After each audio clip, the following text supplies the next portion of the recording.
12 घंटे में सरेंडर। कल लग रहा था पुतिन का तख्ता पलट कर देगा विद्रोही, लेकिन सिर्फ 12 घंटे में ही पीछे हट गया। सवाल सबके दिमाग में आ रहा है क्यों? कल तो ये गद्दी से उतारने वाला था पुतिन को, ऐसा क्या किया पुतिन ने कि ये उल्टे पांव वापस भाग गया? तस्वीर दिखाई, अगली दिखाई इतना। ये आप देख रहे हैं जो टैंक उधर जा रहे थे, ये टैंक वापस लौट रहे हैं। ये देखिए सब टैंक मुड़ गए, सारे टैंक यू टर्न होने लगे। फुल स्क्रीन लीजिए जरा तस्वीर को, देख रहे हैं सारी गाड़ियां जो पुतिन की तरफ बढ़ रही थी, आगे जा रही थी, लग रहा था सीधा गोला क्रेमलिन पर मारेंगी जाकर। सिर्फ 300 किलोमीटर दूर 6 घंटे का रास्ता बचा था। ये देखिए सब वापस मुड़ गई। पुतिन ने आखिर ऐसा क्या किया कि सबने यू टर्न ले लिया? सिर्फ टैंक्स नहीं, अगली तस्वीर दिखाई जरा। ये देख रहे हैं, ये देख रहे हैं वापस जा रहे हैं। फुल स्क्रीन लीजिए, ये टैंक्स भी वापस जा रहे हैं। सेना जो सारे विद्रोही थे, 25,000 विद्रोही जो पुतिन को गद्दी से हटाने के लिए बढ़ रहे थे, वो एक फोन के बाद वापस लौट गए। ऐसा क्या कर दिया पुतिन ने? आइए अगली तस्वीर दिखाऊं। कुछ सैनिक उसके बाद फायरिंग भी करते नजर आए।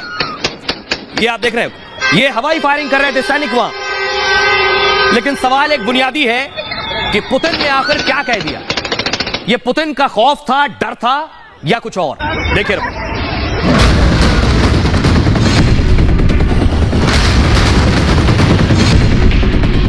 पुतिन के सामने विद्रोहियों का सरेंडर, 12 घंटे में ही वैगनर सेना की वापसी। पुतिन के खौफ से दहशत में आया वैगनर विद्रोही चीफ। रूस की सड़कों पर कल टैंकों की आवाज ने पूरी दुनिया में हलचल पैदा कर दी थी।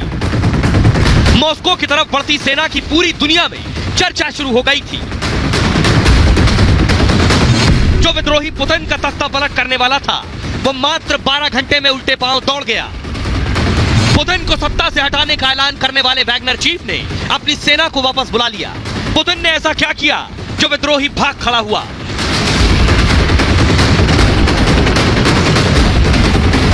आइए मैं आपको दिखाता हूं वापस लौटने वाली कुछ और तस्वीरें। लोग गुड बाय कह रहे हैं, ये देखिए जरा। ये आप देख रहे हैं जो विद्रोही आगे बढ़ रहे थे पुतिन की तरफ, जब वापस लौट रहे थे तो रूसी नागरिक जो हैं वो उन्हें गुड बाय कह रहे हैं हाथ पकड़ के कि वो वापस लौट रहे हैं।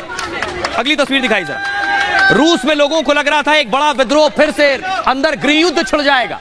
उसके बाद लोगों ने राहत की सांस ली, लोग जश्न मनाने निकल पड़े सड़कों पर कि अब कम से कम घर के अंदर जंग के हालात नहीं होंगे। आइए अब मैं आपको बताने जा रहा हूं कि आखिर क्या हुआ 12 घंटे के अंदर। जो शख्स पुतिन को ललकार रहा था जंग के लिए, जो शख्स पुतिन का तख्ता पलट और गद्दी से उतारने पहुंचा था, उसने कैसे वापसी की, क्या कहते हुए वापसी की, क्या कह रहा है, अब जरा वो देखिए जरा। पुतिन से बात करने के बाद ये विद्रोही येवगिनी को आप देख रहे हैं। येवगिनी ने कहा खून खराबा और बढ़ सकता था, इसलिए हमने अपनी जिम्मेदारी समझी ताकि इस जंग को रोका जा सके। हमारे सैनिक रूस से अब लौट रहे हैं, सैनिक यूक्रेन से जंग में वापस लौटेंगे। लेकिन यही शख्स 12 घंटे पहले क्या कह रहा था? लक्ष्य तय कर लिया है, मरने को तैयार हैं, मातृभूमि और रूसी नागरिकों के लिए खड़े हुए हैं, रास्ते में जो भी आएगा उसे तबाह कर देंगे, पहले रोस्तोव फिर मॉस्को की तरफ बढ़ेंगे। वैगनर देशभक्त है, हम सरेंडर हरगिज नहीं करने वाले हैं। पुतिन का रास्ता गलत है, जल्द नया राष्ट्रपति मिलेगा, यानी जल्द तख्ता पलट होगा। और पुतिन ने उसके जवाब में कहा था वैगनर ने पीठ में छुरा घोंपा है, रूस को धोखा दिया है इन्होंने, निजी हितों के चलते हमारे साथ विश्वासघात हुआ है, जो भी विद्रोह करेगा उसे दंडित किया जाएगा, जिसने देशद्रोह किया उस पर कड़ी कार्रवाई की जाएगी, किसी भी कीमत पर अपने नागरिकों की रक्षा करेंगे, ये पुतिन ने कहा था। अब सुनिए जरा वैगनर चीफ क्या कह रहा है जब यू टर्न ले लिया उसके बाद, सुनिए जरा। Они бьются, но жизнь их под Бахмутом коротка. День-два. Дайте возможность им покинуть город. Город фактически окружен. अब सवाल एक बड़ा ये है, बड़ा सवाल ये कि ये लोग कहां जाएंगे? जो भी ये विद्रोही हैं जो पुतिन से लड़ने को तैयार थे, अब ये वापस जाएंगे कहां? इनसे कह दिया गया है रूस में आप नहीं रहेंगे, तो देखिए कहां जाएंगे। ये देख रहे हैं रूस का नक्शा आप, रूस का जो शहर है रोस्तोव, ये जो आप देख रहे हैं, ये रोस्तोव शहर आप देख रहे हैं, रोस्तोव जो आप टारगेट देख रहे हैं, ये लोग सब रोस्तोव में थे। अब रूस से लगा हुआ अगला देश है बेलारूस, रोस्तोव से ये सब बेलारूस जाएंगे, बेलारूस के मिन्स्क। अब यहीं रहेगा पुतिन का विद्रोही, दूसरी कोई जगह इसके लिए है नहीं कि आखिर कहां रहने जाएगा। लेकिन इस बीच सवाल यह है पुतिन ने आखिर क्या किया इस दरमियान, ये मैं आपको बताने जा रहा हूं, जिसके बाद इसने यू टर्न लिया। ये आप तस्वीर देख रहे हैं, पुतिन ने अपनी पूरी आर्मी को तैयार कर लिया कि जैसे ही पता चला पुतिन को कि मॉस्को की तरफ विद्रोही बढ़ रहे हैं। पुतिन ने आर्मी और टैंक्स के साथ अपने सैनिकों को सड़क पर उतार दिया। अगली तस्वीर दिखाई। इसके अलावा अपने जो करीबी थे चेचन फोर्स के कमांडर रमजान कादिरोव को बोल दिया कि इससे निपटो। अगली तस्वीर दिखाई जरा। ये आप देख रहे हैं 12 घंटे में यूटर्न के पीछे पूरी वजह जो है वो मैं आपको समझाने जा रहा हूं कि आखिर पुतिन ने कैसे एक्शन लिया, जिसका रिएक्शन ये हुआ कि विद्रोही लौट गए। शनिवार को रूस में विद्रोह की खबर आई। विद्रोहियों ने क्रेमलिन पर चढ़ाई कर दी थी।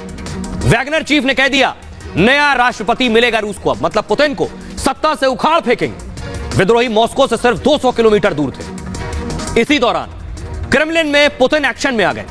सबसे पहले पुतिन ने जनता को संबोधित किया कैमरे पर आकर। संबोधन में पुतिन ने विद्रोही सेना को धोखेबाज कहा। भाषण के साथ ही जनता वैगनर के विरोधी हो गई। सड़कों पर पब्लिक वैगनर विद्रोही सेना का विरोध करने लगी। पुतिन ने वैगनर चीफ को मारने का आदेश दे दिया फौरन। रूसी सेना सभी रास्तों को जगह जगह ब्लॉक कर रही थी। जगह जगह सेना और टैंक सड़क पर उतार दिए पुतिन ने। पुतिन की भरोसेमंद चेचन फोर्स ने भी फौरन मोर्चा संभाल लिया। चेचन फोर्स के चीफ कादिरोव भी मैदान में उतर आया। पुतिन ने पूरे मामले की जानकारी बेलारूस को दी फौरन। बेलारूस की फौज भी मोर्चे पर तैनाती के लिए जुट गई थी। इसी दौरान बेलारूस के राष्ट्रपति ने वैगनर विद्रोही चीफ को फोन लगाया। राष्ट्रपति अलेक्जेंडर ने वैगनर चीफ को समझौते का एक प्रस्ताव दिया, एक पुतिन का समझौता। येवगेनी ने अलेक्जेंडर से कहा पुतिन से समझौता कर लो। अलेक्जेंडर की कॉल के बाद ही येवगेनी के तेवर ढीले पड़ गए। मॉस्को की तरफ जा रहे विद्रोहियों के टैंक वापस लौटने लगे। वैगनर चीफ ने रूस से सेना की वापसी का ऐलान कर दिया। समझौते के तहत क्रेमलिन ने भी केस वापसी की बात कही। कहा गया वैगनर चीफ पर आपराधिक केस दर्ज नहीं होगा। विद्रोही वैगनर के सैनिकों पर केस नहीं चलाया जाएगा। वैगनर सेना के चीफ येवगेनी बेलारूस में अब रहेंगे। सुनिए जरा क्या कुछ कह रहे हैं पूर्व डिप्लोमेट। उनकी राय क्या है कि आगे क्या होने वाला है, सुनिए। पुतिन ने शायद ये डील करी होगी कि ठीक है ये जो डिफेंस मिनिस्टर है इसको मैं हटा देता हूं, और आप देखिए आज खबर आई है कि शोइगु को डिफेंस मिनिस्ट्री से हटाया जाएगा। और पुतिन ने लुकाशेंको जो बेलारूसिया का प्रेसिडेंट है उसके थ्रू ये डील नेगोशिएट करी होगी कि प्रिगोजिन तुम नेशनलिस्ट हो, माना तुम्हारी इज्जत है, तुम सही कर रहे थे, जो गलत हो रहा था उसको अब हम ठीक करते हैं, हम डिफेंस मिनिस्टर को हटाते हैं, तुम अपने सोल्जर्स को वापस भेजो यूक्रेन। ये शायद हुआ है। 24 घंटे के बाद में उन्होंने अपने ट्रुप्स को कहा आप विड्रॉ कर दीजिए और वापस अपने कैंप्स में चले जाइए। ये कहा कि ये हम इसलिए कर रहे हैं ब्लड शेड को अवॉइड करने के लिए। लेकिन जो बेलारूस के प्रेसिडेंट हैं उनकी इंटरवेंशन से समझौता हुआ है जिसमें आश्वासन दिया गया है कि उनके खिलाफ वैगनर चीफ के खिलाफ कोई एक्शन नहीं लिया जाएगा, उनके फाइटर्स के खिलाफ कोई एक्शन नहीं लिया जाएगा। क्या वास्तव में एक्शन नहीं लिया जाएगा ये तो समय बताएगा। जो म्यूचुअल फेथ और ट्रस्ट था वो खत्म हो गया है। क्या वैगनर के लड़ाके रशियन आर्मी के ऊपर भरोसा कर सकते हैं और रशियन आर्मी उनके ऊपर भरोसा कर सकती है? फिर इसके बड़े ज़बरदस्त फ़ायदे हो सकते हैं यूक्रेन को, और मेरा ख्याल हो भी गए हैं। अगर रशिया के अंदर बगावत होती है किसी प्रकार से तो उसका फ़ायदा जो है केवल नेटो को और यूक्रेन को होगा। लेकिन एक बात नहीं भूलनी है, वो बात यह है कि बेशक ये विद्रोही भाग गया और उससे, लेकिन पुतिन अपने विरोधियों को, विद्रोहियों को, बगावत करने वालों को, धोखा देने वालों को छोड़ते नहीं है। इतिहास गवाह है कि जितने भी लोगों ने पुतिन के खिलाफ आवाज उठाई है या विद्रोह किया है वो सब जान से मारे गए हैं। तो क्या बेलारूस जाने के बाद येवगेनी भी मार दिया जाएगा? ये मैं क्यों कह रहा हूं, देखिए ये आप देख रहे हैं कि पुतिन को आप देख रहे हैं और ये देखिए ये टारगेट देख रहे हैं। पहला टारगेट बीच में जो आपको सर नजर आ रहा है यही वो विद्रोही येवगेनी है। 23 साल से पुतिन रूस पर शासन कर रहे हैं और अब तक पुतिन के सामने कोई टिक नहीं पाया। जिसने विरोध की आवाज उठाई उसकी मौत हो गई। सबसे पहले येवगेनी देखिए, रूस में पुतिन के तख्तापलट की साजिश रची, कुर्सी से हटाने के लिए क्रेमलिन पर चढ़ाई कर दी। समझौते के तहत अब ये बेलारूस में रहेंगे। बेलारूस पुतिन का सबसे भरोसेमंद देश है। पुतिन जब चाहे बेलारूस में येवगेनी की हत्या करवा सकते हैं। पुतिन अपने दुश्मनों को कभी नहीं बख्शते। जैसे उदाहरण के लिए देखिए पावेल एंटोफ, एक होटल की खिड़की से गिरने से पावेल एंटोफ की मौत हो गई। भारत के उड़ीसा में घूमने के लिए आए थे, ये भी पुतिन के विरोधी थे। अगला नाम है मरीना यांकीना। मरीना भी पुतिन की विद्रोही थी। 16वीं मंजिल से किसी ने धक्का देकर गिरा दिया इन्हें। रक्षा मंत्रालय में वित्तीय सहायता को कंट्रोल किया करती थी। अगला नाम है रवील मगनोव। मॉस्को के अस्पताल में खिड़की से गिरने से इनकी मौत हो गई। रूस में बड़े राजनीतिज्ञ और करोड़पति थे ये। एक और नाम है बोरिस, 2013 में बर्कशायर घर में मृत पाए गए थे। पुतिन के साथ संबंध टूटने के बाद ब्रिटेन भाग गए थे डर के। बोरिस 4 गोलियां मारकर इनकी हत्या कर दी गई थी। रूस के एक पूर्व उप प्रधानमंत्री थे।